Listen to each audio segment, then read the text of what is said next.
Bonjour à toutes et à tous. Je m'adresse aujourd'hui à vous avec un message important. Au cours de ces derniers mois, notre association a vécu des moments douloureux.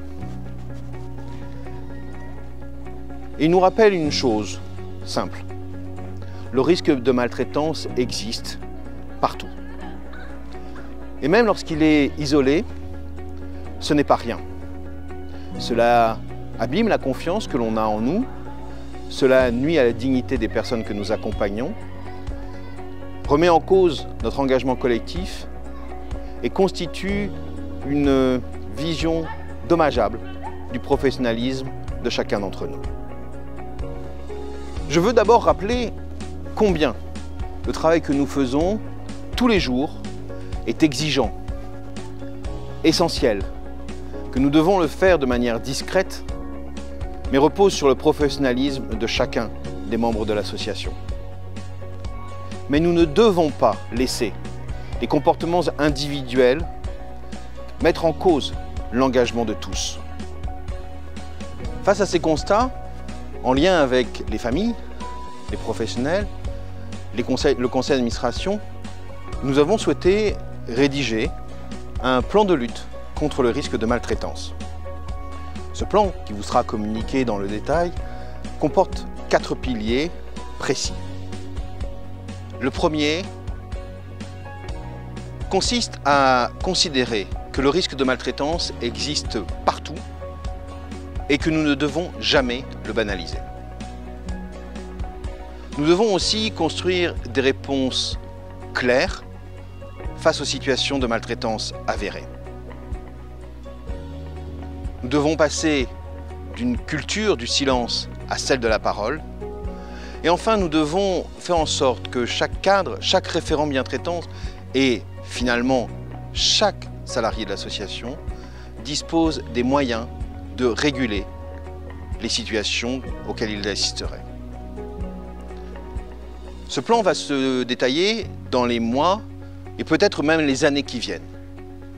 Mais il est une chose sûre, nous ne considérerons jamais que la bientraitance doit passer après tout dans notre association. Ce plan n'est pas une procédure, c'est un engagement collectif. Il ne concerne pas un directeur, un service, une équipe, il nous concerne tous.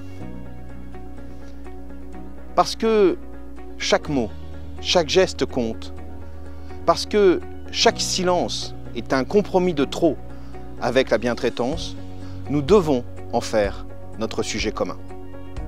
Pour accompagner ce plan, nous allons déployer un ensemble d'outils très concrets. D'abord, une campagne de communication. Cette vidéo en est la première version. Des affiches dans toute l'association, des analyses de pratique, des mémos, repères sur qu'est-ce qu'être bientraitant. Comme vous le remarquez, ces quelques images sont tournées dans nos établissements. Pas dans tous, désolé, mais je voulais aussi que symboliquement, nous marquions le fait que ce programme doit partir du terrain. Nous allons devoir ensemble réfléchir, établissement par établissement, équipe par équipe, sur cette manière de nous approprier cette stratégie globale pour la bientraitance. Nous devrons aussi réfléchir à comment ne pas fermer les yeux sur ces petits gestes du quotidien qui ne sont jamais rien. Car à force de fermer nos yeux, nous risquons de devenir maltraitants. Je sais que chacun d'entre nous, nous faisons notre métier avec professionnalisme, engagement. C'est la raison pour laquelle il me paraît essentiel de réfléchir maintenant à comment continuer à faire notre métier dans la dignité et le respect des personnes que nous accompagnons. Je sais pouvoir compter sur chacun d'entre nous, chacun d'entre vous, car finalement, c'est ensemble que nous sommes bientraitants.